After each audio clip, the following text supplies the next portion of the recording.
Hello students, welcome to this channel Tanya Educators. Today I am going to teach you chapter number 1 Chemical Reaction and Equation. इस chapter में हम chemical reaction and equation के बारे में जानेंगे और इस चैप्टर के हर टॉपिक को कवर करेंगे। तो जैसे कि हमारा इसमें फर्स्ट टॉपिक है केमिकल रिएक्शन। तो केमिकल रिएक्शन रासायनिक अभिक्रिया है। A chemical reaction occurs when substance change to form new substances with different properties. जब कोई भी सब्सटेंस बदलकर एक नया सब्सटेंस बनता है तो उसे केमिकल रिएक्शन कहते हैं। देखिए जैसे केमिकल रिएक्शन क्या होता है हमारा, अगर हम किसी भी लोहे के चीज को ऐसे खुले में छोड़ देंगे तो आपने देखा होगा कि कुछ दिनों बाद उस पर जंग लगने लगता है। तो ये जंग जो होता है वो हटता तो नहीं है, ये तो एक परमानेंट चेंज होता है। इस चेंज को ही हम केमिकल रिएक्शन कहते हैं। ये जंग जो लगा है उस पर ये नेचुरली लगा है, इसको ही हम केमिकल रिएक्शन कहते हैं। इसमें हम हमारे पास और भी लाइव एग्जांपल्स हैं। डेली लाइफ में हम ये केमिकल रिएक्शंस हम देखते हैं, केमिकल चेंजेस हम देखते हैं। जैसे कि फर्स्ट एग्जांपल है हमारा कि milk left at room temperature. जब हम मिल्क को रूम टेम्परेचर पे, आपने देखा होगा आपके घरों में मम्मियाँ दही जमा देती हैं दूध से, तो वो कैसे होता है, वो केमिकल चेंज ही है। और केमिकल चेंज जो होता है वो केमिकल रिएक्शन के थ्रू होता है, इसको ही हम केमिकल रिएक्शन कहते हैं। जैसे कि iron expose to humid air, ये तो हमने अभी पढ़ा दिया है, iron expose to humid air. Grapes fermenting, आपने देखा होगा sugar convert to alcohol and CO2 fermentation, कि शुगर की हेल्प से अल्कोहल बनती है जो ग्रेप्स को फर्मेंट करती है। तो ये भी एक केमिकल चेंज है, केमिकल चेंज की वजह से ही अल्कोहल बनती है ग्रेप्स से, तो ये भी एक केमिकल चेंज है। आपने देखा होगा cooking food. Next example is cooking food. Heat causes chemical change in food. जो हीट होती है वो फूड में केमिकल चेंज लाती है, जिससे फूड, आपने देखा होगा जब कच्चा होता है तो रॉ होता है तो एक अलग टाइप का होता है टेस्ट में, और जब वो पक जाता है उसके बाद वो अलग टेस्ट का हो जाता है। तो ये भी हमारा एक केमिकल चेंज है। डाइजेशन ऑफ फूड, इसमें एंजाइम्स जो होते हैं ब्रेक डाउन करते हैं फूड को छोटे छोटे सब्सटेंसेस में, ये भी एक केमिकल चेंज है। Next example is respiration. Respiration means glucose reacts with oxygen. Glucose reacts with oxygen, और वो जब रिएक्ट करता है तो CO2 water and energy release करता है। आपने देखा होगा जब आपको गर्मियों में आप बाहर जाते हैं, आप सन के एकदम नीचे होते हैं तो आपको एकदम लो फील होता है, टायर्ड फील होता है, आपको स्वेटिंग होती है, आपकी एनर्जी डाउन हो जाती है, और आप घर पे आके क्या करते हैं, ग्लूकोज पीते हैं, उससे आपको एकदम एनर्जी मिल जाती है, आपकी एनर्जी बूस्ट हो जाती है। तो ये वही है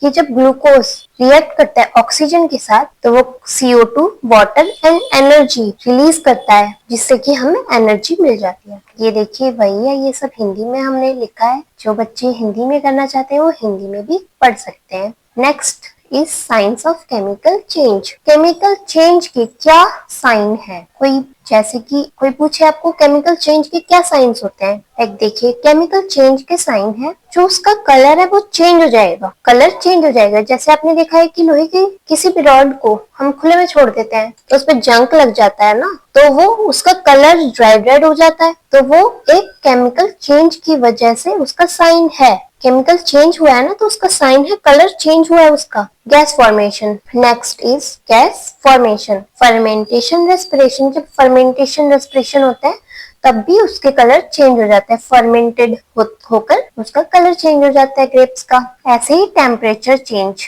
आपने देखा है जब टेम्परेचर चेंज होता है तो फूड जो होता है उसका कलर भी चेंज हो जाता है। जो हम फूड बनाते हैं, प्रिपेयर करते हैं, वो प्रिपरेशन से पहले वो एक अलग कलर का होता है, रॉ होता है, और जब हम उसे हीट करके पका लेते हैं उसके बाद उसका कलर एकदम चेंज हो जाता है। Precipitate formation. Some digestion reaction, इसमें हम रिएक्शन है डाइजेशन से रिलेटेड, देखिए हिंदी में है, आप इसमें भी पढ़ सकते हैं। नेक्स्ट हमारा टॉपिक है केमिकल इक्वेशन। तो केमिकल इक्वेशन मैं आपको बताती हूँ। केमिकल इक्वेशन, केमिकल रिएक्शन हमने पढ़ लिया और हम अब पढ़ेंगे केमिकल इक्वेशन। केमिकल इक्वेशन जो होता है वो हमारी जो केमिकल रिएक्शन हुई है उसको ही हम जो है एक फॉर्मूला सिंबल्स की हेल्प से उसको बताते हैं, तो उसको ही हम केमिकल इक्वेशन कहते हैं। हम जो भी केमिकल रिएक्शन हुई है उसे हम सिंबल्स और फॉर्मूले की हेल्प से लिखते हैं। तो जब हम उसे लिखते हैं फॉर्मूला और सिंबल्स की हेल्प से, उसे ही केमिकल इक्वेशन कहते हैं। समझे आप? A chemical equation is a way to show a chemical reaction using symbols and formulas. It shows the reactant, the starting substance and product, new substance form along with their proportions. देखिए इसमें यही लिखा है कि जब हम chemical reaction होती है उसको हम वो करना चाहते हैं कि केमिकल रिएक्शन को हम कैसे लिखेंगे, तो केमिकल रिएक्शन को जो लिखने के लिए हम फॉर्मूला और सिंबल्स का यूज करते हैं उसे ही केमिकल इक्वेशन कहते हैं। तो अभी मैं आपको बताती हूँ नीचे एग्जाम्पल से, when magnesium burn into air from magnesium oxide can be represented as. जब हम मैग्नीशियम को बर्न करते हैं एयर में, ऑक्सीजन में, ऑक्सीजन तो ऑब्वियसली हमारे नेचर में है, जब हम मैग्नीशियम को बर्न करते हैं इनटू एयर एंड तो वो मैग्नीशियम ऑक्साइड में कन्वर्ट हो जाता है, तो इसे ही हम केमिकल इक्वेशन कहते हैं। और हम केमिकल इक्वेशन को इस टाइप से लिखते हैं। तो देखिए लेफ्ट साइड में जो है ये Mg और O2, MgO2, ये बिफोर द एरो, जो भी चीज एरो से बिफोर होगी, एरो से जो भी पहले होगी उसे हम रिएक्टेंट्स कहते हैं। व्हाट वी स्टार्ट विद, जो भी प्रोडक्ट, जो भी सब्सटेंस के साथ हम स्टार्ट कर रहे हैं, जो भी प्रोडक्ट बनानी है, जो जिससे पहले हम पे जो रॉ मटेरियल है उसको हम रिएक्टेंट्स कहते हैं। व्हाट वी स्टार्ट विद, जिसे हम स्टार्ट कर रहे हैं। और आप देखिए जो एरो के बाद ये राइट साइड है इसको हम प्रोडक्ट कहते हैं, जो न्यू प्रोडक्ट बना है रिएक्टेंट से, न्यू सब्सटेंस फॉर्म। और एरो मीन्स, जो ये एरो है, एरो मीन्स चेंज इनटू और गिव्स, मतलब जो भी न्यू प्रोडक्ट बना है इसको हम चेंज करके ये न्यू बनाया, मैग्नीशियम ऑक्साइड बना है मैग्नीशियम को बर्न करने पर, तो ये जो न्यू बना है इसके लिए हम ये साइन यूज करेंगे एरो का। और एरो के जो लेफ्ट साइड है वो रिएक्टेंट्स है और जो राइट साइड है वो प्रोडक्ट्स हैं, जो न्यू प्रोडक्ट्स बने हैं। ओके, तो ये सब देखिए हिंदी में है रासायनिक समीकरण। रासायनिक समीकरण एक तरीका है रासायनिक प्रतिक्रिया को प्रतीकों और सूत्रों से दिखाने का। यह प्रतिक्रियाशील पदार्थों, जो पदार्थों प्रतिक्रिया करते हैं, और उत्पादों, जो नए पदार्थ बनते हैं, को उनके अनुपात के साथ दिखाता है। ये वही फॉर्मूला जो भी मैंने आपको ऊपर बताया है। देखिए जब हम मैग्नीशियम को हवा में जलाते हैं, जब हम मैग्नीशियम को एयर में जलाते हैं, तो ये ऑक्सीजन, ऑब्वियसली नेचर में एयर में ऑक्सीजन तो होती है, तो ये ऑक्सीजन के साथ कन्वर्ट होके मैग्नीशियम ऑक्साइड बनाता है। ये ऑक्सीजन के साथ रिएक्शन कर लेता है और तुरंत ही मैग्नीशियम ऑक्साइड बना देता है। Balance, next topic is balanced chemical equation. अब जो ये हमारी केमिकल इक्वेशंस होती हैं इन्हें हम बैलेंस करते हैं। देखिए ये जो हमने देखा है यहाँ पे मैग्नीशियम जो है यहाँ पे 1 प्रोडक्ट है इसका, और यहाँ पे ऑक्सीजन का 2 प्रोडक्ट है, और यहाँ पे जब बन रहा है तो मैग्नीशियम का तो 1 ही है और लेकिन ऑक्सीजन का 1 प्रोडक्ट बच रहा है। तो हम इसको दोनों जगह सेम करते हैं, जैसे यहाँ ऑक्सीजन 2 है तो यहाँ पे भी ऑक्सीजन 2 करेंगे। इसको जो हम चेंज करेंगे, इसको हम चेंज करने के हमारे रूल्स हैं। ये balance to balance chemical equation. The chemical reaction in which the number of elements involved in the product is the same as on the reactant side is called a balanced chemical equation. जो elements reactant की side हैं, जितने elements left side है उतने ही elements right side होने चाहिए। जो product बन के आ रहा है उतने ही प्रोडक्ट हमारे एलिमेंट उधर की साइड होने चाहिए। तो हम इसको चेंज करने के लिए एक law of conversation of mass का यूज करते हैं। तो according to the law of conversation of mass, mass can neither be created nor destroyed in a chemical reaction, so the number of elements involved in a chemical reaction should remain the same on both the reactant and product side, thus we should balance a chemical equation.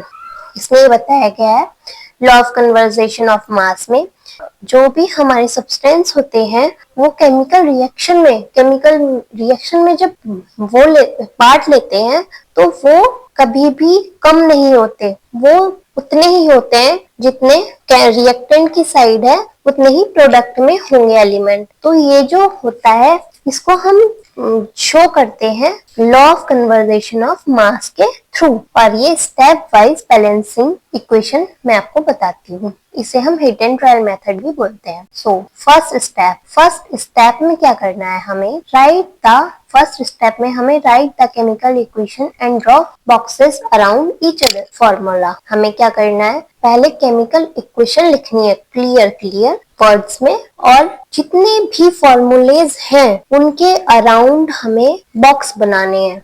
Okay, understand. Step 1 में हमें ये करना है, do not change anything inside the box. Box के अंदर हमें कोई भी चेंजेस नहीं करने। फर्स्ट स्टेप में हमें बस केमिकल इक्वेशन लिखनी है जो हमें गिवन है और हमें बॉक्स बनाने हैं उसके फॉर्मूलेज के अराउंड। देखिए Fe plus H2O Fe3O4 H2, जब Fe रिएक्ट करता है H2O के साथ तो वो Fe3O4 देता है और हाइड्रोजन देता है। तो सेकंड स्टेप है हमारा, count the number of atoms each element on both side of the chemical equation. हमें क्या करना है, जैसे भी हमारे जितने भी एटम्स हैं ईच साइड में हमें वो काउंट करने हैं। ठीक है, सेकंड स्टेप में आप देखिए यहाँ पे Fe हमारे कितने हैं, Fe के हम पे कितने प्रोडक्ट हैं, ओनली 1। इधर कितने हैं Fe के 3। यहाँ पे H2 के हम पे कितने एटम है 2, और यहाँ पे H2 के कितने एटम है, यहाँ पे तो 2 ही है। यहाँ पे हम पे ऑक्सीजन कितना है 1, यहाँ पे ऑक्सीजन कितना है 4। अंडरस्टैंड। तो सेकेंड स्टेप में हमें काउंट करना है। Step 3, equalise the number of atoms of the element which has the maximum number by placing a coefficient in front of it।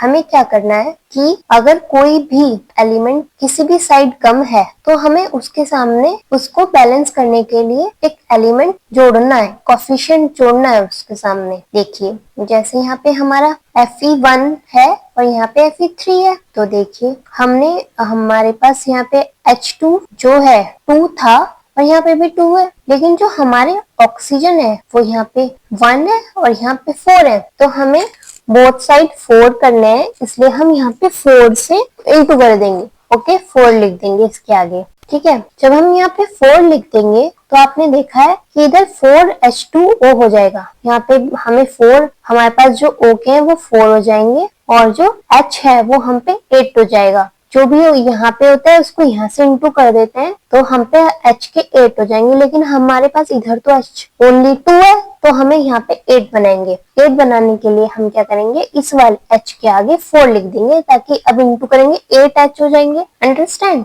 8H हो गए और ऑक्सीजन हमारा 4 हो गया दोनों साइड। अब हमें देखिए Fe, यहाँ पे हमारा ओनली Fe बचा। Fe जो है यहाँ पे 3 है और यहाँ पे हम पे 1 है, तो Fe को हमें अब बैलेंस करना है और Fe को बैलेंस करने के लिए हम Fe के आगे 3 लिख देंगे। अब देखिए हम पे यहाँ पे 3 Fe है, हम पे Fe3 है, इधर भी है ना।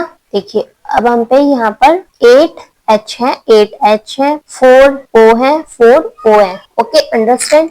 स्टेप 4 में करेंगे, try to equalise all the items of elements on the reactant and product side by adding coefficient in front of them. जो भी हमारे थर्ड स्टेप में रह गए हैं प्रोडक्ट के आगे कोई भी कम रह गया इधर रिएक्टेंट की साइड या प्रोडक्ट की साइड, हमें नेक्स्ट स्टेप में वो और कंप्लीट करना है कोएफिशिएंट लगा के। जैसे यहाँ पे 3 Fe हमने करके Fe3 कर दिया, दोनों साइड इक्वल एटम्स कर दिए। तो next 5 step is right the physical state of reactant and product. हमें इसकी फिजिकल स्टेट लिखनी है, एकदम इक्वेशन लिखनी है अच्छे से। ठीक है, देखिए फिजिकल स्टेट मीन्स कि ये प्रोडक्ट कैसा है, सॉलिड है, लिक्विड है, गैस है। देखिए हम पे जो आयरन होता है Fe को बोलते हैं आयरन। Fe जो होता है वो सॉलिड होता है। आयरन आपने सुना होगा, आयरन जो होता है हमारे पे सॉलिड होता है। तो यहाँ पे हम उसकी फिजिकल स्टेट लिख दिया S ब्रैकेट में। और देखिए 4H2O आपको पता होगा गैस होती है, हाइड्रोजन ऑक्साइड, तो ये गैस है, यहाँ पे G लिख दिया F। और जो हमारा बना आयरन ऑक्साइड बना, ये जो बना ये सॉलिड बना। आयरन से जब हाइड्रोजन ऑक्साइड ने रिएक्ट किया हाइड्रोजन के साथ आयरन ने, तो आयरन ऑक्साइड बना और इधर बना हमारा H2 हाइड्रोजन। हाइड्रोजन निकल गया और ये हाइड्रोजन जो है गैस है। ओके, तो हम यहाँ पे ऐसे लिख देंगे, H जो है वो सॉलिड को रिप्रेजेंट करता है और G जो है गैस को रिप्रेजेंट करता है। तो स्टेप 5 में हमें इतना करना है, अंडरस्टैंड? स्टेप 5 में हमें इतना करना है। Next step is step 6. Write necessary condition of temperature, pressure और catalyst above और below the arrow in equation। मतलब हमें टेम्परेचर, कंडीशन, प्रेशर और कैटलिस्ट अबव और बिलो एरो इन इक्वेशन लिखनी है कि यहाँ पे कौन सा टेम्परेचर, किस टेम्परेचर पे हम कर रहे हैं। जैसे कोई भी टेम्परेचर पे हम इसको गर्म कर रहे होते हैं, जैसे मैग्नीशियम को करा है, तो वो हम यहाँ पे टेम्परेचर और प्रेशर ऐसे लिख सकते थे। पर इस वाली इक्वेशन में तो हमने ऐसा कुछ करा ही नहीं है, इसलिए हम यहाँ पे लिखा भी नहीं है। ये तो डायरेक्ट हमने इससे रिएक्ट कराया। देखिए हम जो है, ये हमारे यहाँ तक स्टेप 6 हो चुके हैं। ये जो है हम टेबल की हेल्प से भी कर सकते हैं। टेबल की हेल्प से क्या होगा, आपके लिए बहुत इजी हो जाएगा। तो मैंने आपके लिए टेबल बनाई है। देखिए जितने भी एलिमेंट्स हैं वो आप देखिए हमने यहाँ पे लिख दिए। जितने भी इक्वेशन में एलिमेंट्स होते हैं इनको हम एलिमेंट का एक ब्लॉक बनाकर यहाँ पर लिख देते हैं। जैसे इस रिएक्शन में Fe पार्ट ले रहा है, H2O पार्ट ले रहा है, H2 ले रहा है, O ले रहा है, तो हमने यहाँ पे लिख दिया आयरन पार्ट ले रहा है Fe, हाइड्रोजन ले रहा है H और ऑक्सीजन पार्ट ले रहा है। देखिए लेफ्ट साइड में रिएक्टेंट्स, लेफ्ट साइड रिएक्टेंट्स के लिए हमने ब्लॉक बनाया, राइट साइड प्रोडक्ट्स के लिए बनाया और कोएफिशिएंट बैलेंस्ड करने के लिए बनाया। देखिए आयरन का हम पे फर्स्ट, हम इधर जितने भी हम पे जो फर्स्ट इक्वेशन में जितने भी जिस पे एटम है हम लिख देंगे कि इस पे इतने इतने हैं। देखिए हमने लिख दिया Fe का हम पे 1 है, Fe का 1 है, H2 का 1 है, O का 1 है, तो हमने यहाँ पर ऐसे लिख देंगे Fe का 1 है, टू H का 2 है एटम फ्रॉम H2O से, ऑक्सीजन का 1 एटम है फ्रॉम H2O से। राइट साइड जो दे रखा है वो लिख देंगे, जैसे Fe3O4, Fe3O4 H2, Fe के 3 है, O के 4 है, H2 H के 2 है, तो यहाँ पे लिखेंगे Fe के 3 एटम है, हाइड्रोजन के 4 एटम है, ऑक्सीजन के 4 एटम है। और कोएफिशिएंट जो हम बैलेंस्ड कर रहे हैं, हमें यहाँ पे 1 है ना, तो हमें यहाँ पे 1 की जगह 3 लेने हैं, तो हम यहाँ पे 3Fe लिख देंगे, 3Fe ऑन लेफ्ट और 3Fe ऑन राइट, तो सेम इक्वल हो गए। 2 एटम यहाँ पे हम पे हाइड्रोजन के हैं और यहाँ पे 4 है, तो हम इन्हें इक्वल करने के लिए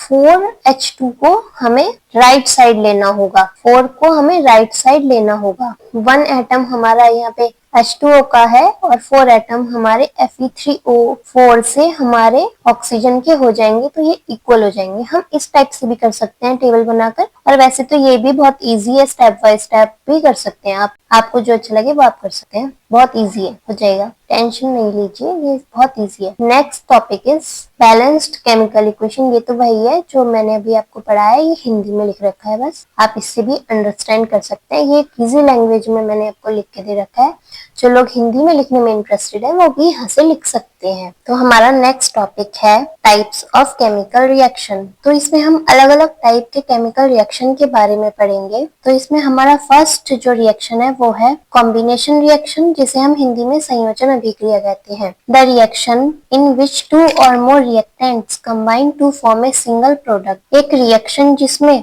2 और मोर रिएक्टेंट्स कंबाइन होकर एक सिंगल प्रोडक्ट बनता है, उसे हम कॉम्बिनेशन रिएक्शन कहते हैं। इसमें 2 या और भी प्रोडक्ट रिएक्टेंट्स हो सकते हैं जो हमारा एक सिंगल प्रोडक्ट बनाते हैं, उसे हम कॉम्बिनेशन रिएक्शन कहते हैं। इसका एग्जाम्पल है कैल्शियम ऑक्साइड जब वाटर के साथ रिएक्शन करता है तो वो कैल्शियम हाइड्रोक्साइड बनाता है, जिसे हम स्लेट लाइम कहते हैं। तो next reaction is exothermic reaction, ऊष्माक्षेपी अभिक्रिया। The reaction in which heat is released along with the formation of product are called exothermic chemical reaction। जब भी हम कोई रिएक्शन करते हैं तो उसमें अगर हीट रिलीज हो रही है along with the formation of product बनने के साथ में, तो उस रिएक्शन को हम एक्सोथर्मिक रिएक्शन कहते हैं। हिंदी में देखिए वह रासायनिक अभिक्रिया जिसमें उत्पादों के बनने के साथ साथ ऊष्मा भी मुक्त होती है, उसे ऊष्माक्षेपी अभिक्रिया कहते हैं। एग्जाम्पल है हमारा बर्निंग ऑफ नेचुरल गैस। जब हम नेचुरल गैस मीथेन को गर्म करते हैं तो इसमें हमारी जो है हीट भी रिलीज होती है। किसी भी रिएक्शन में हीट रिलीज होने को, हीट जिस भी रिएक्शन में रिलीज होती है इसे हम एक्सोथर्मिक रिएक्शन कहते हैं। तो हमारा जो इसमें रेस्पिरेशन है, respiration is also an exothermic reaction. जब भी हम हमारी बॉडी में ग्लूकोज जो है वो ऑक्सीजन के साथ रिएक्ट होता है तो कार्बन डाइऑक्साइड, वाटर और एनर्जी रिलीज होती है। तो जो हमारे सिस्टम में, बॉडी में रेस्पिरेशन होता है वो ऑल्सो एक एक्सोथर्मिक रिएक्शन है। नेक्स्ट टॉपिक है हमारा decomposition reaction. The reaction in which compound splits into two or more simpler substances is called a decomposition reaction। वह रिएक्शन जिसमें दो कंपाउंड्स मिलकर एक सिंपल सब्सटेंस बनता है उसे हम डिकम्पोजिशन रिएक्शन कहते हैं। कोई भी दो कंपाउंड्स बन रहे हैं एक सिंपलर सब्सटेंस से, उसे हम डिकम्पोजिशन रिएक्शन कहते हैं। जैसे जिस अभिक्रिया में कोई यौगिक टूटकर दो या दो से अधिक पदार्थों में बदल जाता है तो उसे हम अपघटन अभिक्रिया कहते हैं। नेक्स्ट है हमारा थर्मल डिकम्पोजिशन। ये हमारा डिकम्पोजिशन के पार्ट्स में आता है। When decomposition is carried out by heating, जब कोई भी हमारा एक रिएक्टेंट मिलकर दो प्रोडक्ट बन रहे हैं और उसमें हीट भी रिलीज हो रही है तो उसे हम थर्मल डिकम्पोजिशन कहते हैं। When decomposition is carried out by heating, देखिए इसमें जो है हमारा फेरस सल्फेट जो है हीट के साथ में फेरस ऑक्साइड और फेरस डाइऑक्साइड बनाता है। जो हमारा फेरस सल्फेट होता है ये ग्रीन कलर का होता है और जो सल्फर डाइऑक्साइड, फेरस ऑक्साइड जो इसमें हमारा बन रहा है, इसमें फेरस ऑक्साइड का कलर जो होता है वो रेड ब्राउन कलर का होता है। तो हमारा इसका सेकेंड एग्जाम्पल ये है, जब हमारा इसमें लाइम स्टोन है वो हीट के साथ क्विकलाइन और कार्बन डाइऑक्साइड में कन्वर्ट हो जाता है। नेक्स्ट एग्जाम्पल है, इसमें जो हमारा लेड नाइट्रेट है वो हीट के साथ लेड ऑक्साइड और नाइट्रोजन डाइऑक्साइड में कन्वर्ट हो जाता है। नाइट्रोजन डाइऑक्साइड जिसका कलर जो होता है ब्राउन फ्यूम्स के रूप में निकलती है। तो जो हमारा नेक्स्ट डिकम्पोजिशन है वो है इलेक्ट्रोलाइटिक डिकम्पोजिशन।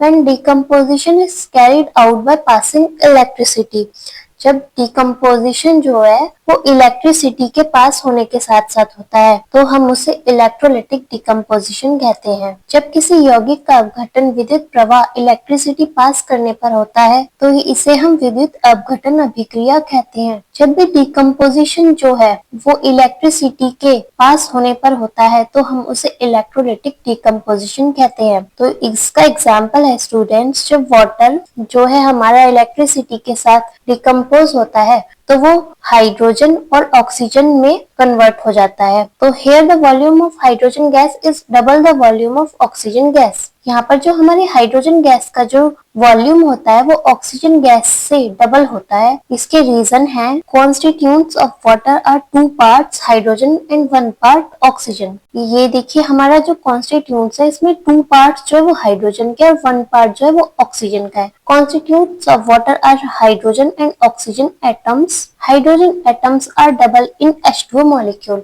हाइड्रोजन के जो मॉलिक्यूल हैं वो हमारे H2O में डबल हैं, इसलिए जो वॉल्यूम है हाइड्रोजन गैस का वो डबल है ऑक्सीजन गैस के। ये हिंदी में रीजन है, ये आप पढ़ लीजिए। जो बच्चे हिंदी में करना चाहते हैं वो हिंदी में भी करते हैं, इसलिए मैंने आपको ड्यूअल लैंग्वेज में पढ़ा रही हूँ। तो नेक्स्ट टॉपिक है हमारा फोटोलिटिक डिकम्पोजिशन। जब डिकम्पोजिशन होता है, जब डिकम्पोजिशन प्रेजेंस ऑफ सनलाइट होता है, सनलाइट की प्रेजेंस में होता है तो उसे हम फोटोलिटिक डिकम्पोजिशन कहते हैं। हिंदी में इसे हम प्रकाश अपघटन अभिक्रिया कहते हैं। जब किसी यौगिक का अपघटन सूर्य के प्रकाश की उपस्थिति में होता है तो उसे प्रकाश अपघटन अभिक्रिया कहते हैं।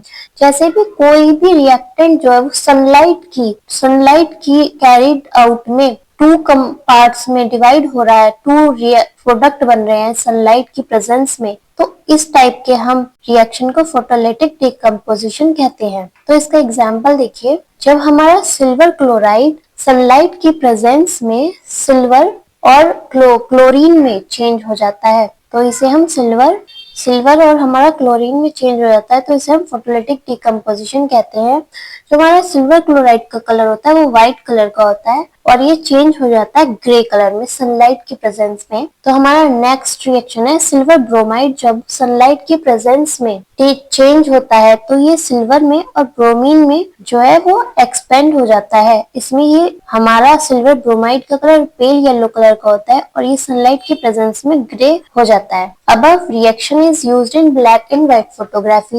ये जो रिएक्शन है हमारी ब्लैक एंड व्हाइट फोटोग्राफी के रूप में यूज होती है। आपको पता होगा ब्लैक एंड व्हाइट फोटोग्राफी क्या होता है। आजकल वैसे भी फोटोग्राफी का शौक होता है बहुत लोगों को, तो बहुत लोगों को ब्लैक एंड व्हाइट फोटोग्राफ्स अच्छे लगते हैं। तो ये जो हमारा फोटोलिटिक डिकम्पोजिशन है ये हमारा फोटोग्राफी में यूज होता है ब्लैक एंड व्हाइट। तो नेक्स्ट जो रिएक्शन है हमारी एंडोथर्मिक रिएक्शन, हिंदी में इसे हम बोलते हैं ऊष्माशोषी अभिक्रिया। The reaction in which requires energy in the form of heat, light or electricity to break reactants are called endothermic reaction। जिस रासायनिक अभिक्रिया में अभिकारकों को तोड़ने के लिए ऊष्मा, गर्मी, प्रकाश या बिजली की आवश्यकता होती है उसे हम ऊष्माशोषी अभिक्रिया कहते हैं। जिस भी रिएक्शन में रिएक्टेंट्स को ब्रेक करने के लिए हमें हीट, लाइट, इलेक्ट्रिसिटी की नीड होती है उसे हम एंडोथर्मिक रिएक्शन कहते हैं। तो नेक्स्ट रिएक्शन है हमारी डिस्प्लेसमेंट रिएक्शन, विस्थापन अभिक्रिया। The chemical reaction in which A more reactive element displace less reactive element from its salt solution is called displacement reaction। वो रिएक्शन जिसमें कोई भी जो मोर रिएक्टिव एलिमेंट है वो डिस्प्लेस कर रहा है लेस रिएक्टिव एलिमेंट को फ्रॉम ए सॉल्ट सॉल्यूशन से, तो इसे हम डिस्प्लेसमेंट रिएक्शन कहते हैं। वह रासायनिक अभिक्रिया जिसमें अधिक सक्रिय, ज्यादा क्रियाशील तत्व कम सक्रिय तत्व को उसके 11 बिलियन सॉल्ट सॉल्यूशन से विस्थापित कर देता है उसे विस्थापन अभिक्रिया कहते हैं। देखिए इसमें इसका एग्जाम्पल देखिए, जब हमारा एफिस कॉपर सल्फेट के साथ रिएक्शन करता है तो हमारा इसमें आयरन सल्फेट और कॉपर बनता है। इसमें जो है हमारा एफ ही वो कॉपर को जो है मोर रिएक्टिव है एफी कॉपर से, तो ये इसे विस्थापित कर देता है। जो हमारा एफी होता है ये ब्लू कलर का होता है, डर्टी ग्रीन कलर में चेंज हो जाता है। Here Fe is more reactive than copper, therefore Fe displaces copper from CuSO4। Next reaction है ZN सिंक। जो है जब कॉपर सल्फेट के साथ रिएक्शन करता है हीट की प्रेजेंस में तो ये ZnSO4 बनाता है और ये कॉपर को फिर से जो है हमारा विस्थापित कर देता है, डिस्प्लेस कर देता है ये कॉपर को फिर से। Here Zn is more reactive than copper। List of reactive, most reactive और लीस्ट रिएक्टिव सब्सटेंस। तो इसमें हमने दे रखा है, मैंने आपके लिए एक लिस्ट तैयार की है जिसमें हम मोस्ट रिएक्टिव, रिएक्टिव और लीस्ट रिएक्टिव सब्सटेंस के बारे में जानेंगे और इनको हम किस लेटर से डिनोट करते हैं ये भी मैंने यहाँ पर लिखे हैं, बहुत ज्यादा इम्पोर्टेंट है। पोटेशियम को हम K से डिनोट करते हैं और ये मोस्ट रिएक्टिव सब्सटेंस होता है। सोडियम को हम Na से डिनोट करते हैं और ये रिएक्टिव सब्सटेंस है। कैल्शियम को हम Ca से डिनोट करते हैं और ये रिएक्टिव सब्सटेंस है। मैग्नीशियम को Mg से डिनोट करते हैं और ये रिएक्टिव सब्सटेंस है। एल्यूमिनियम को हम Al से डिनोट करते हैं और ये रिएक्टिव सब्सटेंस है। जिंक को हम Zn से डिनोट करते हैं और ये रिएक्टिव सब्सटेंस है। आयरन को हम Fe से डिनोट करते हैं और ये रिएक्टिव सब्सटेंस है। लेड को हम Pb से डिनोट करते हैं और ये रिएक्टिव सब्सटेंस है। नेक्स्ट हाइड्रोजन, हाइड्रोजन को हम H से डिनोट करते हैं, हाइड्रोजन को हम H से डिनोट करते हैं और ये रिएक्टिव सब्सटेंस है। कॉपर को हम Cu से डिनोट करते हैं और ये एक रिएक्टिव सब्सटेंस है। मर्क्यूरी को हम Hg से डिनोट करते हैं और ये रिएक्टिव सब्सटेंस है। सिल्वर को हम Ag से डिनोट करते हैं और ये एक रिएक्टिव सब्सटेंस है। गोल्ड को हम Au से डिनोट करते हैं और ये लीस्ट रिएक्टिव होता है। तो नेक्स्ट रिएक्शन है डबल डिस्प्लेसमेंट रिएक्शन, द्विविस्थापन अभिक्रिया। A reaction in which new compounds are formed by mutual exchange of ions between two compounds.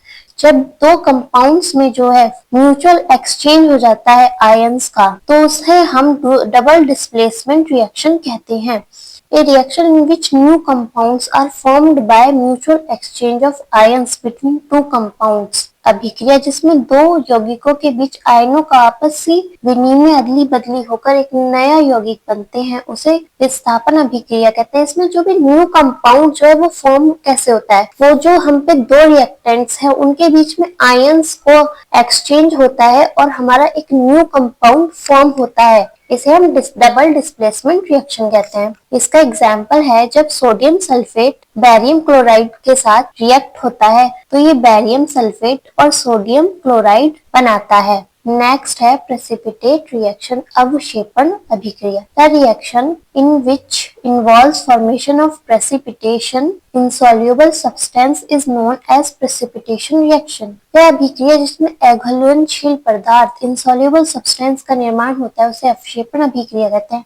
वह सॉल्यूशंस जो insoluble होते हैं, जो अघुलनशील होता है, उनका जो भी फॉर्मेशन होता है उसे हम प्रेसिपिटेशन रिएक्शन के थ्रू होता है। देखिए यहाँ पर जो कॉपर सल्फेट है वो हाइड्रोजन सल्फाइड के साथ रिएक्शन करता है और कॉपर सल्फाइड और सल्फ्यूरिक एसिड बनाता है जो कि इंसॉल्यूबल सब्सटेंस है। ये इसका कलर जो होता है वो ब्लैक होता है, इसलिए इसे ब्लैक प्रेसिपिटेट कहते हैं। नेक्स्ट एग्जांपल है जब पोटेशियम आयोडाइड लेड नाइट्रेट के साथ रिएक्ट करता है तो लेड आयोडाइड और पोटेशियम नाइट्रेट बनता है। जो पोटेशियम नाइट्रेट होता है इसका कलर येलो प्रेसिपिटेट होता है। तो next reaction is oxidation and reduction reaction, redox reaction, ऑक्सीकरण और अपचयन प्रतिक्रिया। Oxidation, the addition of oxygen to reactant, the removal of hydrogen from a reactant. जब भी ऑक्सीजन का एडिशन हो रहा है और रिमूवल हो रहा है हाइड्रोजन रिएक्टेंट का तो उसे हम ऑक्सीडेशन कहते हैं। किसी भी अभिक्रिया में ऑक्सीजन का योग और हाइड्रोजन का रिमूवल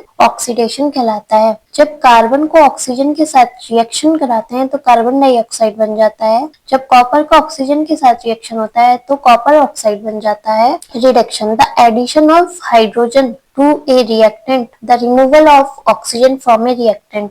इसमें जो है उसका रिवर्स है, इसमें एडिशन हो रहा है हाइड्रोजन का और रिमूवल हो रहा है ऑक्सीजन का, इसलिए ये रिडक्शन इक्वेशन है। देखिए इसमें जब कॉपर ऑक्साइड को H2 के साथ रिएक्ट करते हैं तो कॉपर और H2O बनता है।